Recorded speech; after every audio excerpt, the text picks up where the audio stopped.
प्रधानमंत्री नरेंद्र मोदी ने आज दिल्ली विश्वविद्यालय यानी डीयू पहुंचकर छात्रों को संबोधित किया।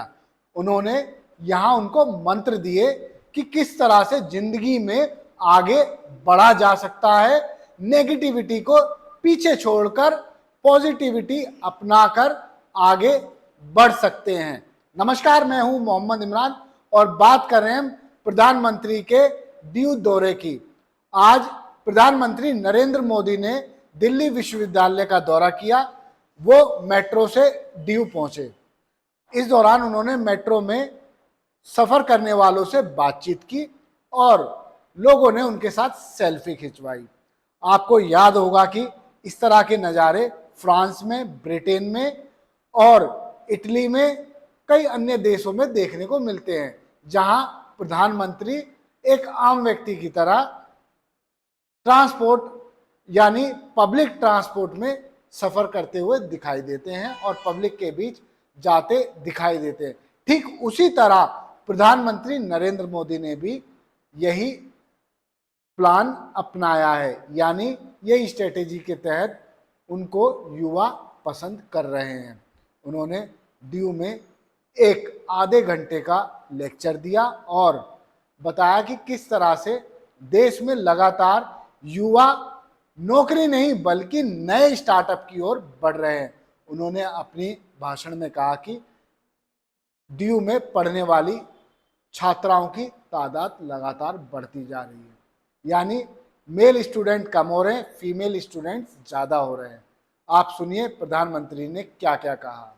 साथियों, भारत की विकास यात्रा से हजारों युवाओं को हमारे स्टूडेंट्स का कैसे लाभ हो रहा है, इसका एक और पक्ष है।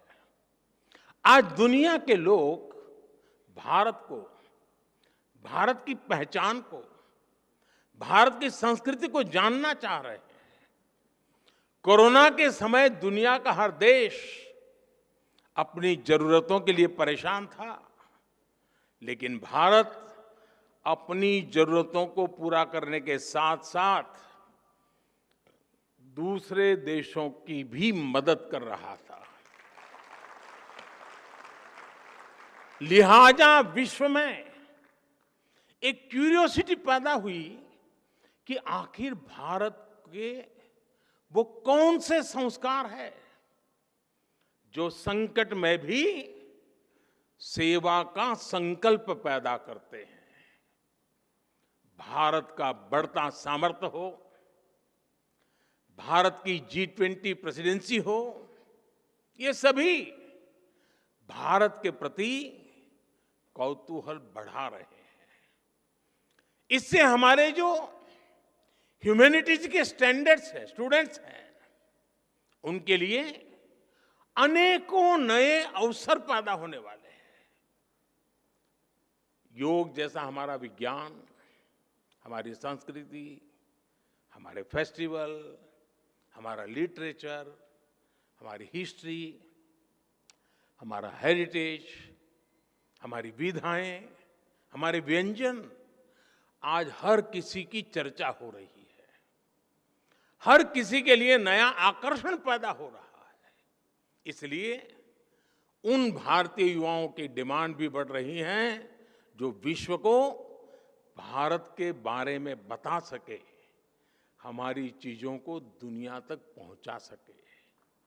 आज डेमोक्रेसी, इक्वालिटी और म्यूचुअल रिस्पेक्ट जैसे इंडियन वैल्यूज दुनिया के लिए मानवीय पैमाना बन रही है। गवर्नमेंट फोरम से लेकर डिप्लोमेसी तक कई क्षेत्रों में भारतीय युवाओं के लिए लगातार नए मौके बन रहे हैं। देश में हिस्ट्री, हेरिटेज और कल्चर से जुड़े क्षेत्रों ने भी युवाओं के लिए अपार संभावनाएं बना दी है। आज देश के अलग अलग राज्यों में ट्राइबल म्यूजियम्स बन रहे हैं। पीएम म्यूजियम के जरिए आजाद भारत की विकास यात्रा के दर्शन होते हैं। और आपको ये जानकर के भी अच्छा लगेगा कि दिल्ली में विश्व का विश्व का सबसे बड़ा हेरिटेज म्यूजियम युगे युगीन भारत ये भी बनने जा रहा है।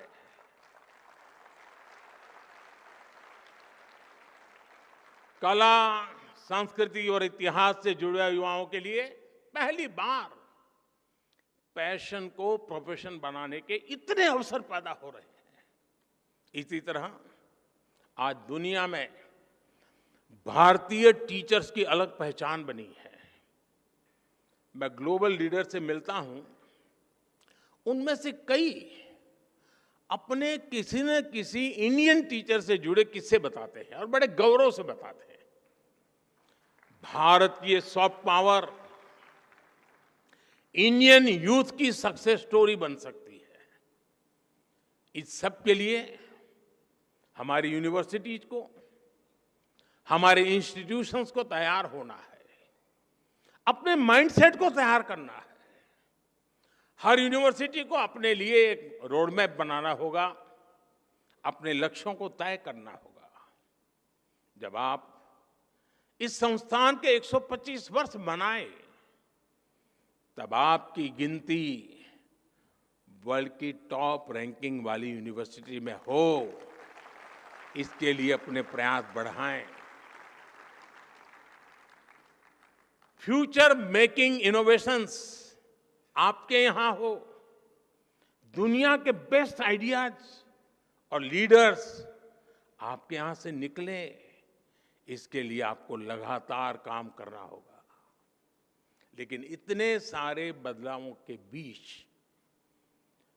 आप लोग पूरी तरह मत बदल जाइएगा। कुछ बातें वैसी ही छोड़ दीजिएगा भाई। नॉर्थ कैंपस में पटेल चेस की चाय, नूडल,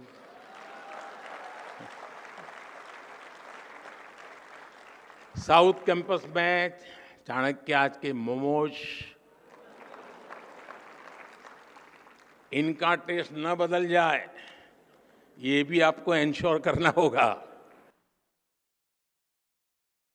अपने भाषण में प्रधानमंत्री ने लगभग दिल्ली यूनिवर्सिटी की सभी बातें कवर की और एक अहम बात उन्होंने छोड़ दी, यानी बेरोजगारी को कैसे टैकल किया जाए, महंगाई को कैसे टैकल किया जाए। इस पर प्रधानमंत्री चुप रहे और किनारा करके और मुद्दों पर बोलते रहे। उनकी जिस टाइम भाषण हो रहा था, पूरे हॉल तालियों की गड़गड़ाहट से गूंज उठा। लेकिन यहाँ बैठे लोगों के मन में एक ही सवाल था, काश प्रधानमंत्री बेरोजगारी की भी बात कर लें और महंगाई की भी कर लें।